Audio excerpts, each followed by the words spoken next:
because man's task is to make the earth after the model of heaven. Thy will be done on earth as it is in heaven. Man's project is to heavenize the earth. Man is made to transform the world from glory to glory, to take hold of it and break it down and remake it after the image of heaven.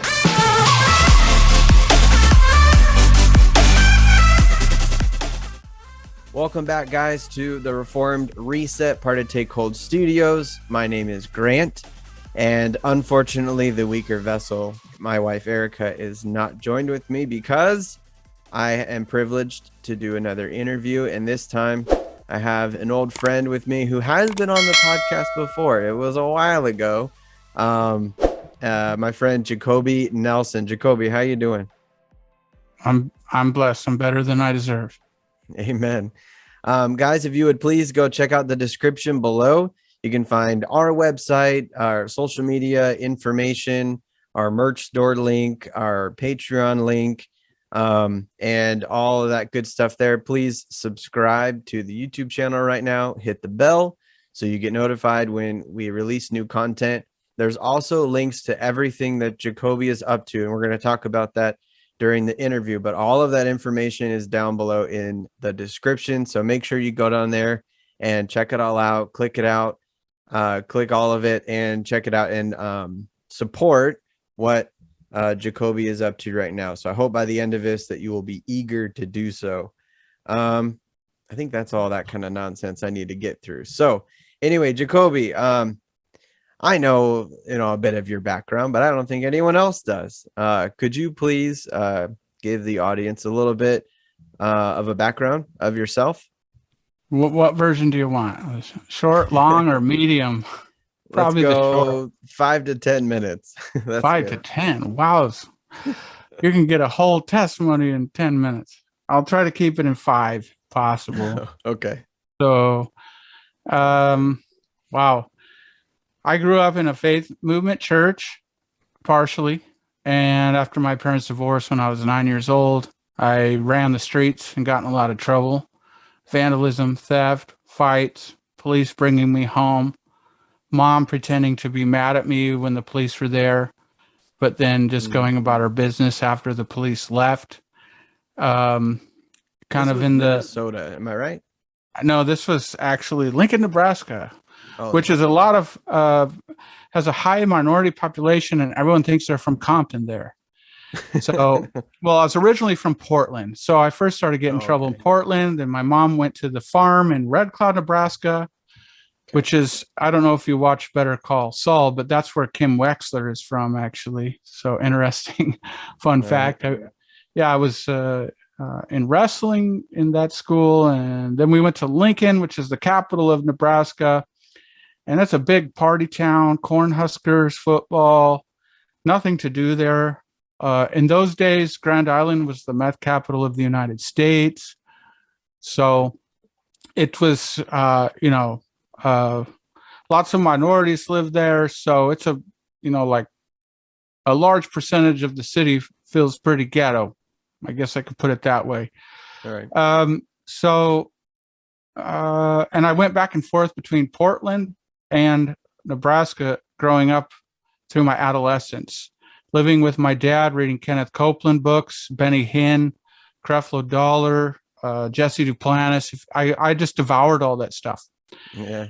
And long story short, when I was 17, I left home very confused, very broken, from 2 homes that were very dysfunctional in different ways. And when I lived with my mom growing up, I just ran around the streets and raised hell and got in trouble. Mm-hmm. So, on the other hand, I was always like in class, I scored high on all my tests, and I was in all the gifted classes, they called it. And I skated by with A's and B's without studying. And so this was good, but it was actually bad because coming from such instability, I didn't learn to apply myself. I didn't learn discipline. I didn't learn study habits because it was too easy for me to pass tests. So, and then, moving around all the time, I I actually counted one time. I went to 14 different schools growing up because I moved around so much. And so when I was 17, I left home. I ended up living with different Christian families. I wound up with a traveling prophet, self-proclaimed prophet, who went around to tent revivals where people danced and got slain in the spirit, and they did faith healing prayers and lots of fiery preaching and music in the bark dust in the tent revivals. And I would sometimes open up for the preacher with a few rap songs. So I was like doing Christian rap, traveling around with this prophet with his cholo son and another friend. And we're doing Christian rap. And I wound up, he ended up leaving the church with a woman and a bunch of money. He was like a former heroin addict from Los Angeles and gigolo. And he fell back into some sin. And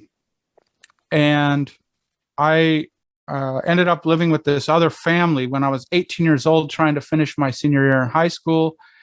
And they were ended up later on being a Calvary Chapel family. So they were just a really great Christian family, very hospitable, very good at loving people, and just awesome, great family.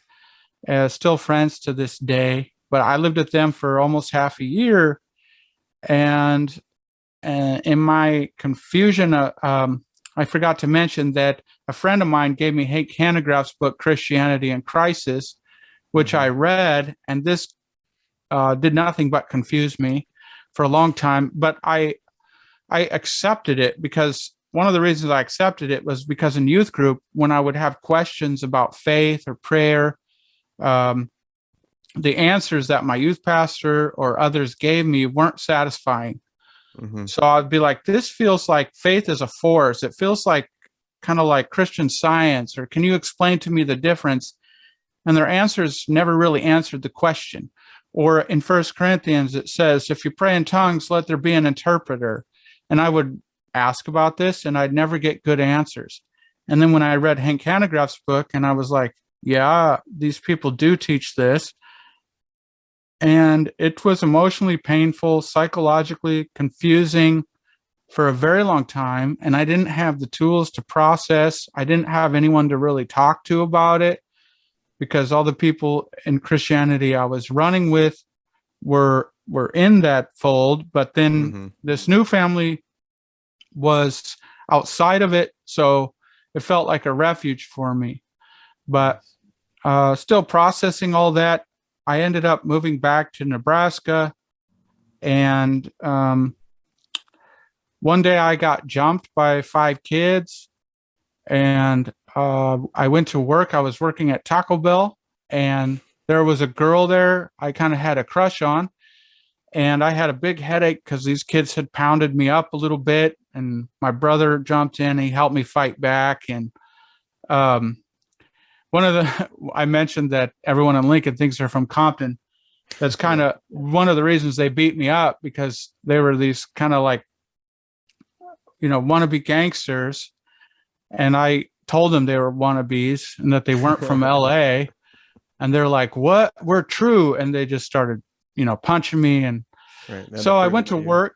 Yeah, they're going to show me, That's right. But went to work, and the girl gave me a hit of weed, and I hit it, and I enjoyed it. I, just laughed a lot or whatever. Yeah. And this started a snowball effect of new friends. I went back into my old life when I ran around the streets and got in trouble, and found a new group of party friends who had access to a lot of weed. And later on, they had access to LSD and a lot of meth. And sometimes, we did a lot of partying. There was a lot of just troublemaking, theft, fights at parties, real crazy group of friends. And this was my life for 6 or 7 years. At one point, I attempted suicide, and that was probably the result of having so much potential and knowing what's right. as far as what with Christ. Sometimes I would be drunk and I would start rambling about the Bible to people, and they'd tell me, you should be a preacher, like, and so, very confusing young adult life. And I was a complete loser, basically, like it was all a competition for who could be at the top of selling the drugs. And it was like you're competing against your friends, the friends you had their back at parties if there's a fight, but then you're trying to beat them against them to be the ace. So, these are all white kids that drove 20-inch rims with switches and stuff like that. And I got in and out of jail several times. One time I went to jail for 6 months for carrying a gun and breaking into a car. I used to steal cars and steal stereos and all this. And I was a total loser. And I knew I had so much potential, and I was so lost and so sad. And one night I was drinking and walking down the street, looking at the sky and looking up at the stars, thinking about God. And back when I lived in Portland, I used to go to this place called The Push, which was like alternative Christian music with Christian moshing. And somebody there from one of the bands did a talk one time that I always remembered. And they said, if you want to talk with God, just he already knows what's in your mind and heart. Just tell him your honest thoughts, So like he's your best friend. And so that's what I would do. Even though I wasn't walking with God, occasionally I would have moments of clarity where I just have this very open, transparent conversation with God. And I say, God, I'm so far gone. I'm out there. And if you can bring me back home, please bring me back. And then actually through listening to different rappers, some rappers rap about God a lot. One of my favorite rappers back then was Outkast, and then there's Tupac, and then like Lauryn Hill and others,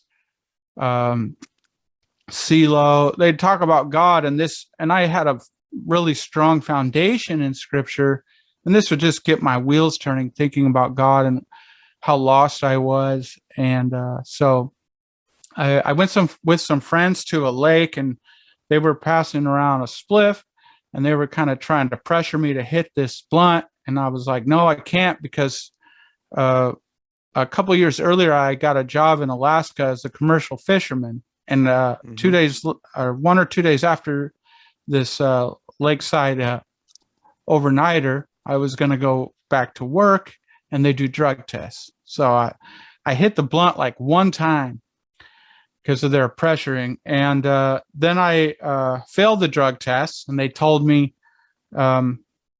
okay, come back in 3 weeks. When the trip is over, we'll test you again, and we'll get you on the boat. And this failed drug test changed my life. It was an answer to that prayer I just mentioned. Yeah. So I went down to NorCal. I visited an old friend, and we went partying at the bars for a few days. And then on my drive back north, I stopped in Medford, and I visited that old family that I knew. And so for 6 or 7 years, I was in this dark life with commercial fishermen, drug dealers, street hoodlums, guys that, I still really love and I really care about. I don't talk to them much, but once in a while, I get to talk with them here and there. But they were almost like family to me back in those days. Right. So anyway, I stopped and saw that family, and their son had gone on missions trips, was now leading a Bible study, was married. I think he had his first child at the time. And I saw the joy in their face. I saw their countenance. They had this godliness, this love, this joy, this warmth. And I'm like, wow, this is completely foreign to me. And I actually used to live with you. Like, this could have been my life, like something that had meaning, something that had substance, something that had God. And It really rocked me. So I prayed in my hotel room to come back to God. And long story short, I got very radical about reading through the scriptures, trying to figure out what do I believe? Because from that past confusion with the faith movement, and then I got introduced to Applegate Christian Fellowship, which was Calvary Chapel. For me at the time, it was just what I needed. It was like a breath of fresh air. It's like, Yeah. we believe in the spiritual gifts, but not all the charismania. And we read through the scriptures chapter by chapter, verse by verse. And less than a year later, I ended up at Calvary Chapel Bible College for my first semester. It's a 2-year school, but it took me 3.5 years to get through it because I went back and forth between fishing and school to pay for it. But while there, I made many new friends from around the world. You were one of them. And several friends through those semesters, just by reading the scripture and having questions and not getting satisfactory answers in class, became Reformed, or at least Reformed Baptist, listening to Piper, listening to MacArthur and other guys. And like James White would say, that's why Calvary Chapel keeps producing Reformed people, because they tell them, read your Bible, know your Bible. And yeah, so then I ended up Reformed Baptist. I ended up at Mars Hill Church for a while, and a lot of good things there as far as being locally missional. I never heard much about missions at all when I was there. But then Mark kind of started going off the deep end, like trying to enlarge his platform, running around with guys like Rick Warren and Stephen Furtick. And he had the book kind of scandal thing where he bought a whole bunch of copies of his own book. And then I had my own personal experience with a close friend and myself about this kind of overbearing, domineering, I don't know how to put a word on it, but the leadership had this elitist mentality, I guess, and it was kind of spiritually abusive, where something wrong was there. And that came out. Several of the leaders called Driscoll out on it, and he couldn't accept the church discipline and left the church. I wound up, actually, I tried to get a crabbing job on the Washington coast. Those guys, we didn't vibe because they were very crude, and I didn't like their jokes. I didn't participate or laugh at their jokes. And they decided that they basically probably just used me to help get all their crab pots ready, and then decided not to take me out on the water. You know, this like radical Christian guy with all these super salty sailors, super crude. Like, I've been on a lot of different boats, and they were exceptionally crude. So we didn't click. So I left 2 or 3 tracks under each of their pillow, and I left. And then, not knowing where I would go, I ended up with living in a friend's basement in Minneapolis going to John Piper's church. And I was also going to this Sovereign Grace church that was there in the area that Piper would actually visit when he was not preaching. So John Bloom, who's director of Desiring God, was the worship leader there. Really good church, but I wasn't there for very long. So I was there, and then I applied at Bethlehem College and Seminary. I got accepted. I started window washing, and I was so, I guess, ambitious or passionate about going to this seminary that I worked really hard at commercial window washing. I'm in Minneapolis in the winter, putting antifreeze in the water in order to be able to wash these huge storefront windows all through Minneapolis. And I worked myself too hard, drinking energy drinks, and I gave myself tennis elbow, and I couldn't do it any longer because of the pain in my elbows. Jeez. So I ended up at a friend's house in I drove back to California, and I ended up fishing again in the summer on this boat I worked for 7 years. This would have been my 6th or 7th year. And my buddy there was chatting with some girl online, and it was kind of ironic, I guess, because at Bible college, he would never talk to any girls. He had super strong boundaries, and, he was hyper spiritual and stayed away from girls. And here he is kind of talking with this girl online from the Philippines. And he's like, she's on fire. She's like so missional, and she's praying for all these countries. And so I'm sitting there. I have no job. And I'm like, check this website out. And I was like, okay, I'll make a profile. It's like some free Christian dating website. Okay. So I said, I'm going to put everything on here that would possibly scare somebody. All my doctrinal distinctives, all my views on Christianity. I'm going to show pictures of my tattoos. Beautiful strategy. Yeah, so that I can scare everyone away. And what happened is I met my wife on there. And she was one of the first pictures I saw, and I wrote her and I said, you have a nice smile. What kind of church do you go to? And we jumped off that website and started chatting on Facebook. And she said, just so you know, I'm not here trying to meet a guy. I'm just trying to make friends because I want to be a missionary. I'm trying to meet other Christians from around the world. And her English was good because she had an English school and she was a English teacher for kids, but it wasn't nearly as good as it is now after being married to me for 11 years. But and she was from Odessa. Okay. So in Ukraine. Yeah. So she asked my testimony. I told her my testimony, and then we started Skyping, and we Skyped a lot. We phone calls a lot. We just got to know each other really, really well. And in some cases, I almost recommend that better than dating in person, because when you're dating in person, people tend to like wear masks and put on their best behavior. And this was more like we were very intentional about getting to know each other for the purpose of possible marriage, and asking, very intentional questions. And we knew each other very well before I even met her in person. We video chatted and talked on the phone for several hours for 6 months. I went fishing, and I did some black cod fishing in the summer.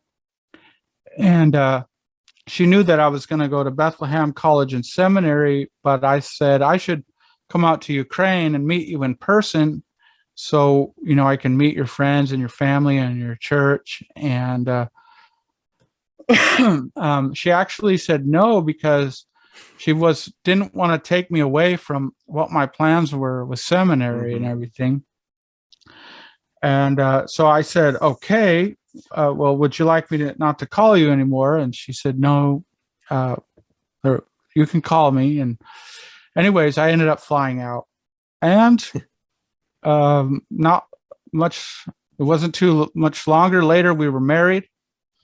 The church she went to at the time had a missionary training center, one in Montana and one in Odessa. Is 4 or 4.5 months of intensive missionary training. You're there like all day for like 4 months, 5 days a week. So we thought, as newlyweds, it would be a great way to start our marriage. So we did that, and we served at that church for a little while, helping with their English clubs and English camps. And I never pictured myself doing English outreach ministry, but that's what we did. We did a lot of that, and I saw how effective it was in Ukraine, because a lot of people in Ukraine want to learn English, want to practice their English with native speakers. So, this is a great medium around which to have conversations. And so I kind of developed my own English teaching style with animated slides and conversation questions and activities. We ended up at the Presbyterian Church in Odessa. For a long time, I was still Reformed Baptist, but 3 or 4 years ago, I was convinced of fetal baptism. And just trucking hard. We did that for English outreach ministry, reached hundreds of, if not thousands of people with gospel seeds. Awesome. Not the responses to salvation that you would love to see, but many people we made friends with and planted seeds. And then when COVID came, I started reassessing maybe we should do something else. So for that time, we were focused on English Club and just practical outreach and service, doing camps. We did a basketball camp, we did a beach camp, we did these English outreaches. I just really started getting a passion to go deeper with learning my theology again. And we helped with a church plant called Lighthouse in Odessa. My wife led the worship team and started studying in a biblical counseling school here in Ukraine called Coram Deo, which is affiliated with CCEF. And then I just started thinking, I started seeing a lot of bad theology in Ukraine and the influence from the West as far as kind of like postmodernism leaking in, and lenses, and this kind of ecumenicism, and then later on critical theory stuff. And I'm just very concerned about the state of the church. There's a lot of legalism generally. The largest denominations are unhealthy, in my opinion. And so I thought, you know what? I need to reach more people with sound theology. So then before the war, what I had crypto investments that started doing really good. Now they're not so hot, but at the time they were really good. And there was one day where I was almost a millionaire, on paper, at least. Yeah.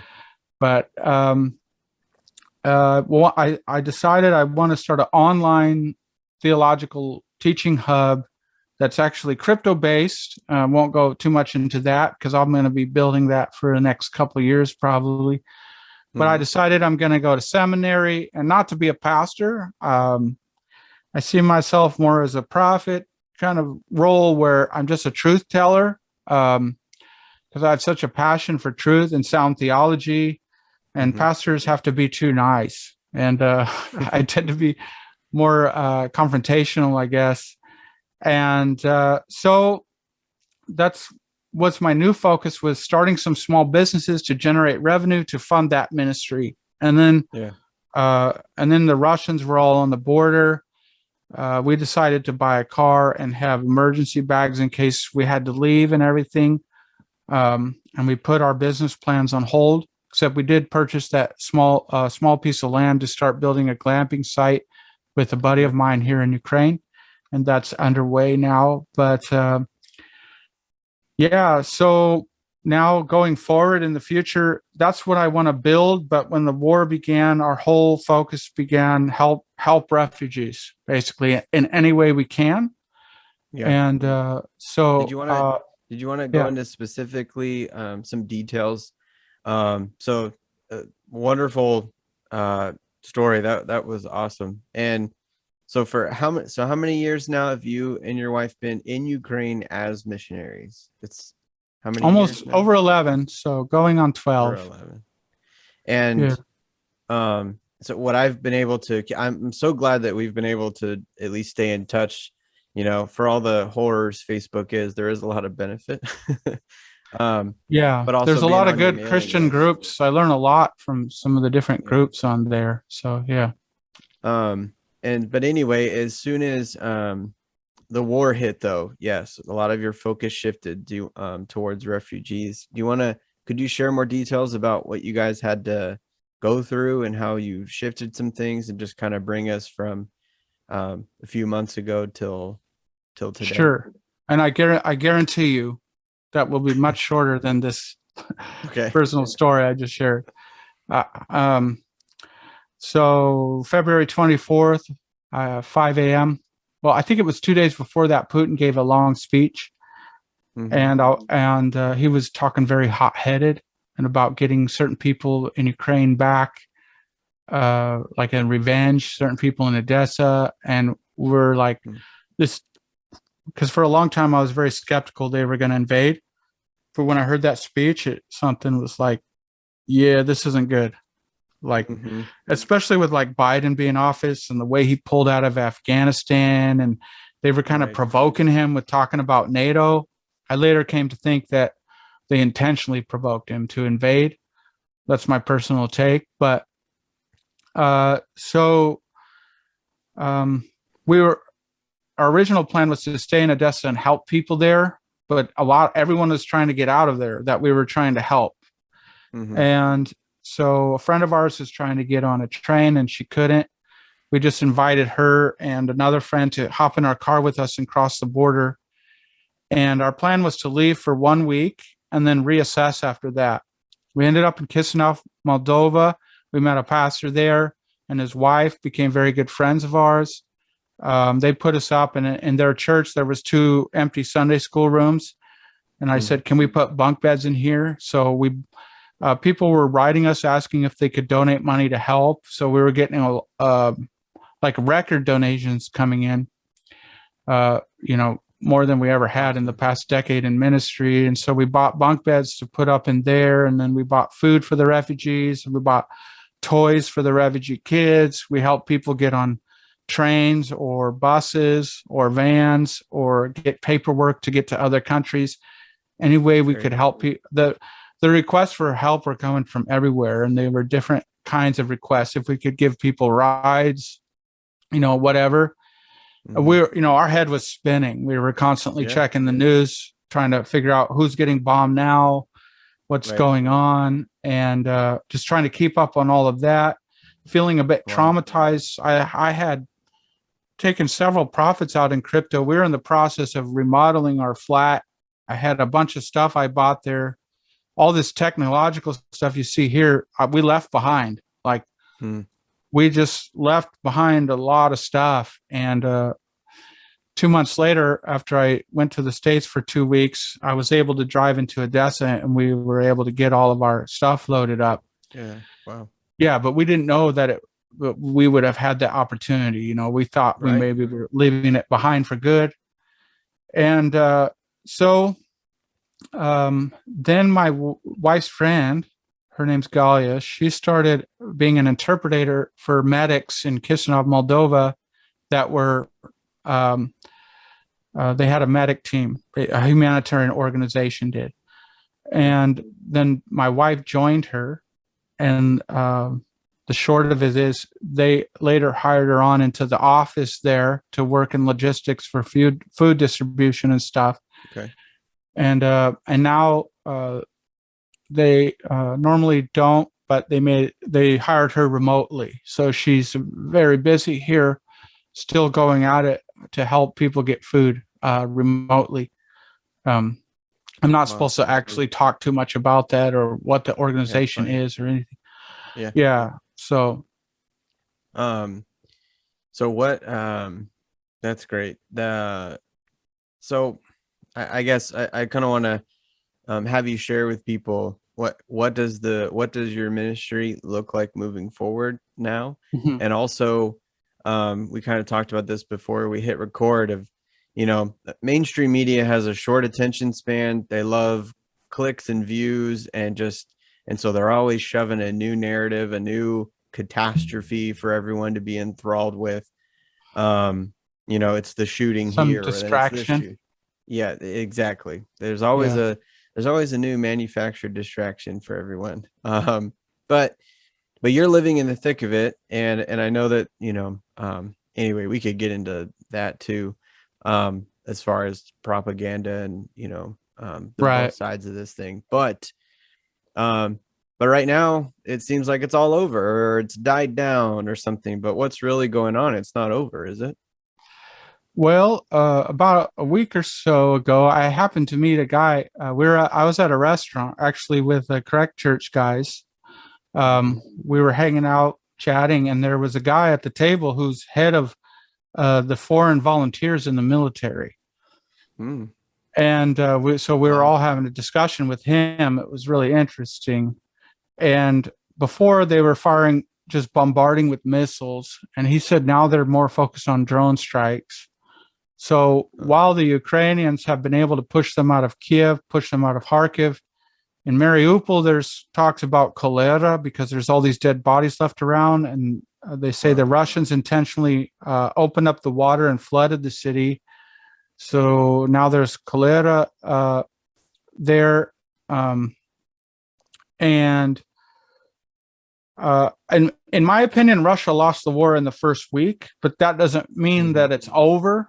It doesn't mean that you should relax. It means that there's still much fight left. I just think they shot themselves in the foot with bad decisions and underestimating Ukraine. And Ukraine was backed with a lot of weapons and money. God knows where all that money really went, but I'm sure they used some of it for good. And so many people sending first aid kits, IFAC kits, which are personal first aid kits for soldiers, body armor, vests, knee pads, gloves, generators, solar power banks, all kinds of stuff. I went to the States for 2 weeks. I brought back a bunch of stuff and then distributed it. And I bought a bunch of camping equipment.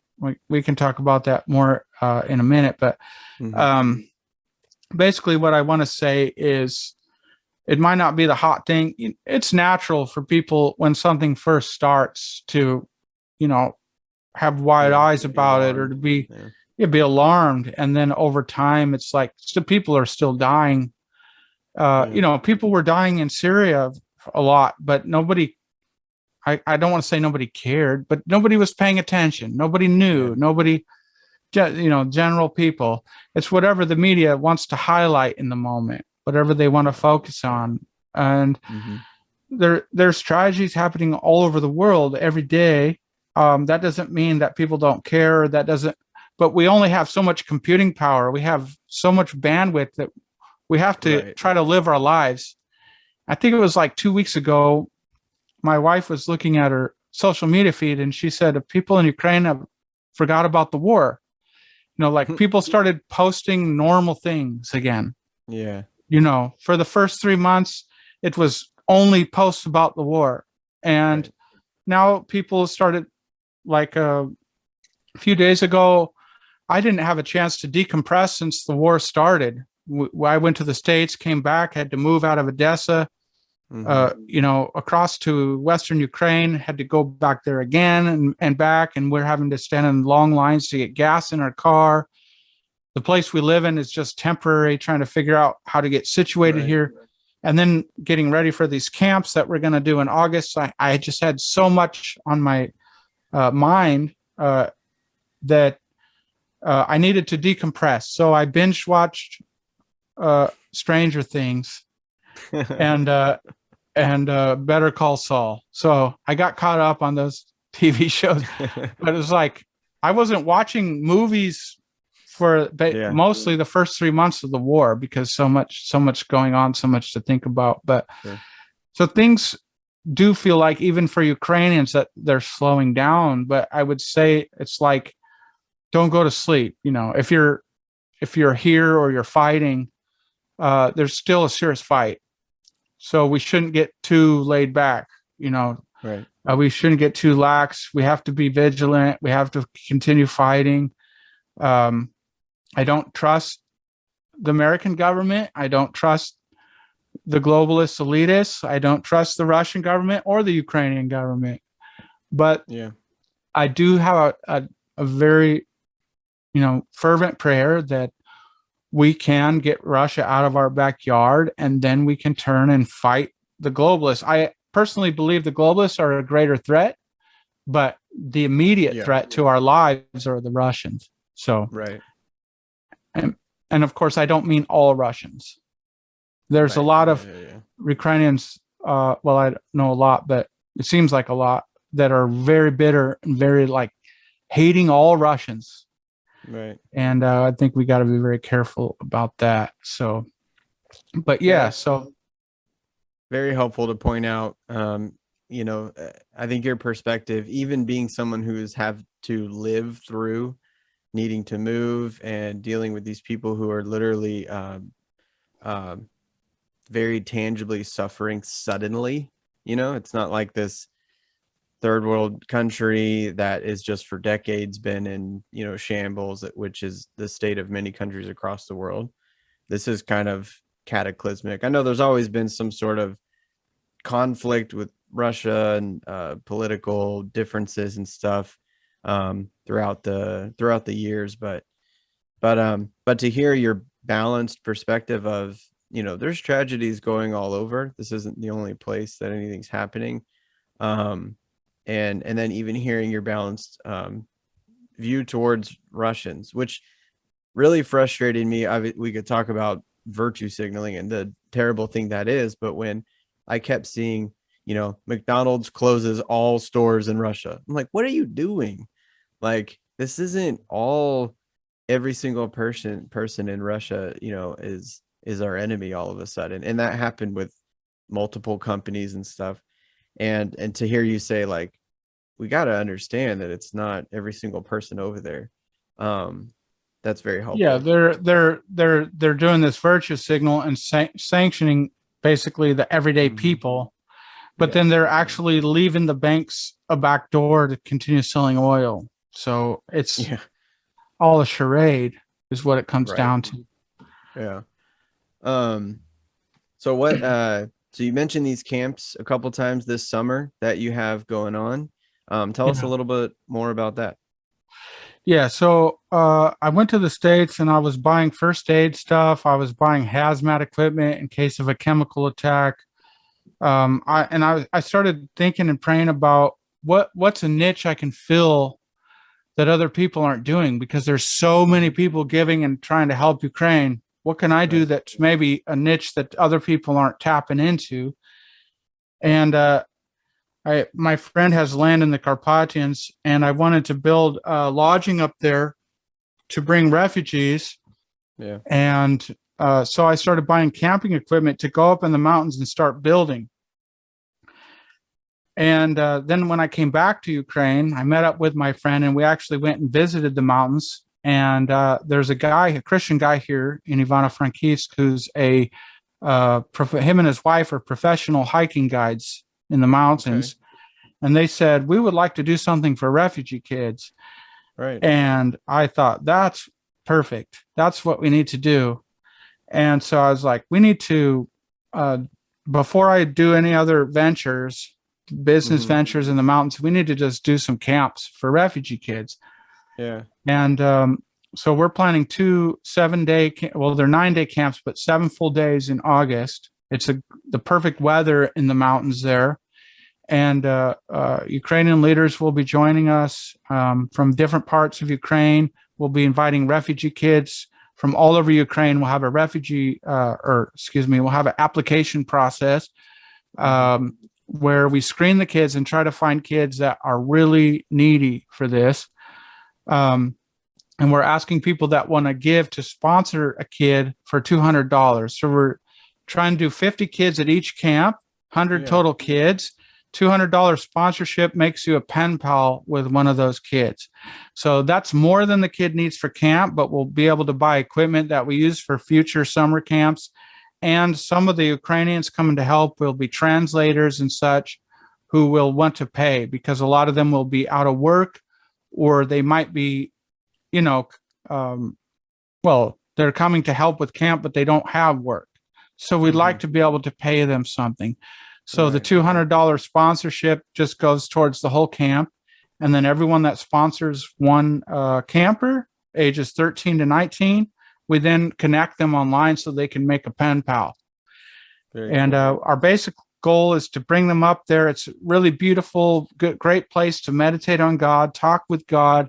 We want to help them have the time of their life, something really memorable, juxtaposed to what they've experienced this year with the war, and make new friends in Christ. Yeah, So that's wonderful. Yeah, so that's what all my focus is on right now, trying to get situated. We're living in this place. It's actually a sauna house. And so nobody'd rented it for months. So there was cobwebs and grime and dust. It was horrid. We had to clean so much. And there's no closets or dressers. Usually when you rent a place in Ukraine, it comes furnished. But there was no dressers, no closets. So we had to figure out how we're going to live here. But it was great. It's a blessing because our dogs can be here. The rent was decent. We have another couple staying with us temporarily. Yeah. And then when we start the camps, we'll basically move out and we have to find another place in September. So yeah, we're all. Awesome. My wife's continuing to serve with the humanitarian org, and I'm getting ready for the camps. I've been a bit overwhelmed, which is why I haven't been posting much. But Lord willing, we're going to make it. So good. The Lord's given you good works before you to do. So that's awesome. And this is what I want everyone. If you're listening and you want to, there's a way you're thinking, how can I help and support? Again, like he said, it's not over. They've got refugees all over the place that they're still helping. I know some of these cities have been battered pretty bad with bombs and stuff. There's rebuilding and stuff going on, and these are families from many families are separated, and many people have lost their homes. So when you give to these churches and these ministries, you're enabling them to then extend a hand to give and provide support in any way that you can. And there's the Jeep project that the CREC has, and that's the one that I've shared, as well as Jacoby's ministry. And so his ministry links and stuff like that is going to be in the description. And that's what I want you guys to go.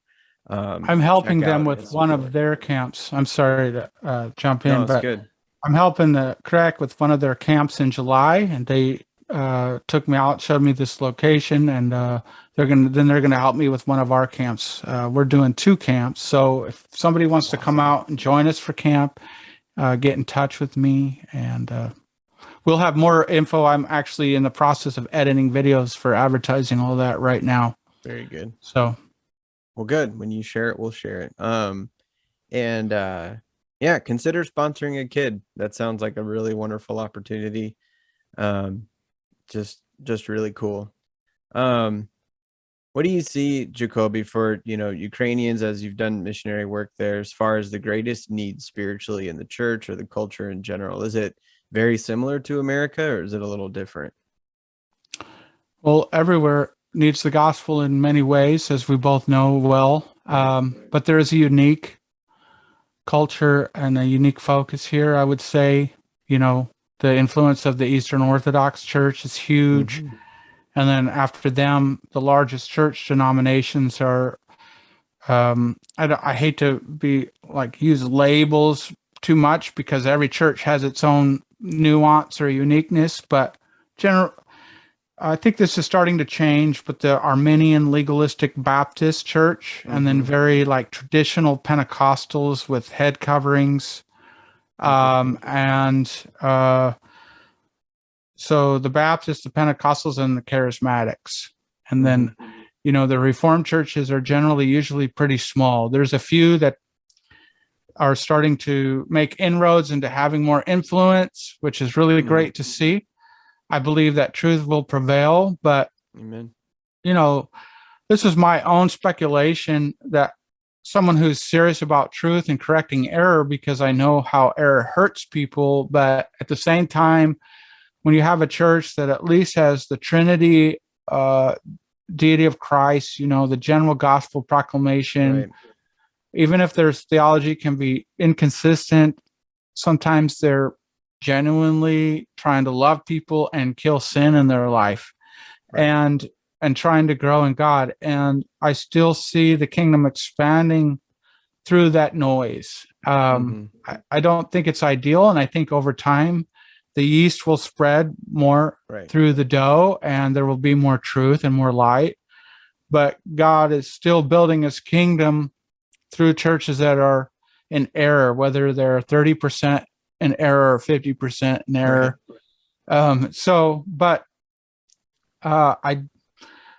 There are cultural things where people say, that's just the culture here. Like, we don't get tattoos, or we don't play cards, or something legalistic like this. These are the things I generally tend to do on purpose when I hear it, because maybe I'm more like a Martin Luther, where he said, if Satan accuses you of having a beer, then drink another. So, so cheers. But there's, it's like, I want to push back against legalism that I think isn't helping the gospel, and they say, oh, that's the culture here. And I'm like, That's not the culture. That's sin. Right. Legalism is sin. Legalism is idolatry. So we need to discern. We need to divide, draw a line between what's actually is cultural and what is Americans trying to impose Americanism on. Mm-hmm. Because there's two sides to that conversation. You know, we don't want to comment like Americans and be like, this is the gospel, when we're really just imposing our American culture. But at the same time, I see a lot of missionaries tend to, I guess the way I would put it, be too nice to Ukrainians because their mission is Ukrainians. So they will pat them on the back, flatter them, praise them, no matter what. Mm-hmm. And that's if most Ukrainians would say to those missionaries, "That's just our culture," they would just say, "Okay," and go along with it. And I'm like, no, that's not helping anybody. Like we need to disciple them in the truth. Sadly, postmodernism's pushed the multiculturalism that missionary agencies or church denominations have adopted and thought when we go into another culture, right, they take this multiculturalism viewpoint. There's nothing really wrong with their culture. We just need to get them to sign the profession of faith card, and then we're doing our job, as if culture is not something that God's ever interested in redeeming. It's nonsense. That's a perfect way to put it. Yeah, he has to redeem the culture. Yeah. Mm-hmm. Right. Like there is a Christian way to do all these things. So that's the Christian is culture. Like ultimately, it should be shaping the culture profoundly. So that's good. Awesome. I want to just, jump back really far back into your testimony. You talked about rapping and opening up these things. And I just want to say that one of the, I met you at Calvary Chapel Bible College in Marietta, California. And again, right, a denomination that we'd say there's a bunch of error that needs to be corrected, but I think still a lot of good, still a lot of people preaching through books of the Bible and trying to kill sin in their life and expand. They don't like critical theory and they don't like Joel Osteen, so that's good. Yeah, amen. And they don't like and they still hold to male clergy or male ordination for their pastors and stuff. So there's still a lot of things. Some of them are closet Calvinists. Yeah, there's those too. Yeah. That's good. But anyway, when we were at school, every semester they had a talent show, although they called it an edification display. Remember that? Right. But you rapped. You had a spoken word rap kind of thing that you did. All I remember of it was Rose of Sharon in it. Rose of Sharon. Yeah. Yeah, it was great. And I think I've even told you that before. You need to do that again and post it up or something so people can hear it because it's good stuff. But anyway, I have that memory stuck in my head from that. So that was a 13-minute spoken word. And is it that long? It was 13 minutes. Yeah. And I had it memorized for a long time and I can't even remember how it starts now. But if I got it like the first line, I could probably get going again or something. Yeah. That would be, yeah. So anyway, who is a rock?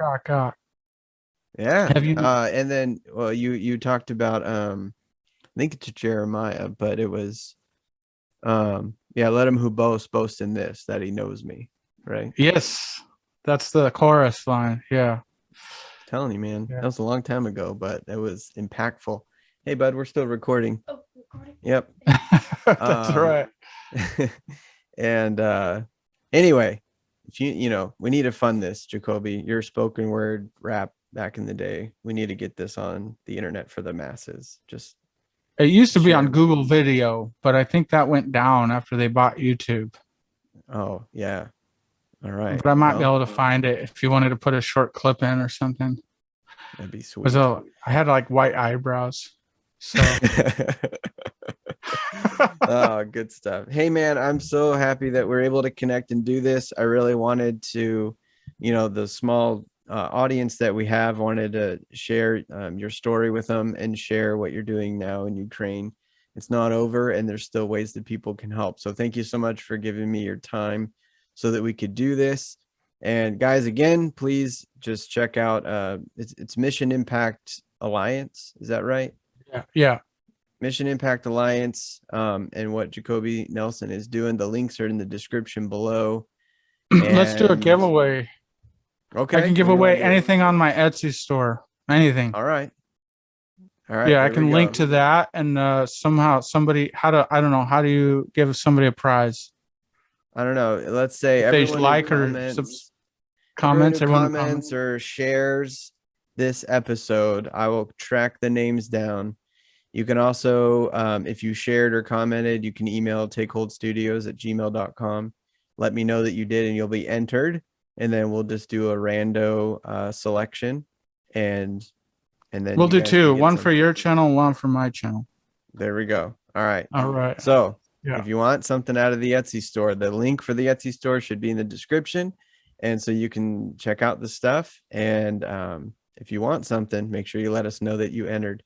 So comment, because that helps drive traffic, and share it. That'll drive traffic. So if you're already subscribed, I can't say if you subscribe, you get entered, because, that doesn't pay homage to those faithful listeners. If you leave a review in podcast world, let us know so we can track that. Leave us a review on the podcast apps and all that, and then we'll enter you for that also. So anyway, very good. Thank you so much, Jacoby. We'll stay in touch and maybe have you on again in the future as things progress and update. So Grant, keep it next up, time. man. I'm Yeah, sorry. appreciate it. You're doing a great job. God bless your channel. God bless your family. God bless your ministry. God bless you. Keep at it. Just be faithful. What you're doing it really is important, and it really counts. So just keep building, man. Really love what you're doing and what you're representing. I just wanted to encourage you with that. So bada boom, bada bing. Hey, amen. And thank you so much. It is encouraging. I appreciate it. Mm-hmm. Awesome. Well, until next time, everybody, take hold and reorder creation by first reforming your home. This has been the Reformed Reset. But on the basis of grace and on the finished work of Jesus Christ, the project is back and forth, and the destiny of a new transformed world is assured.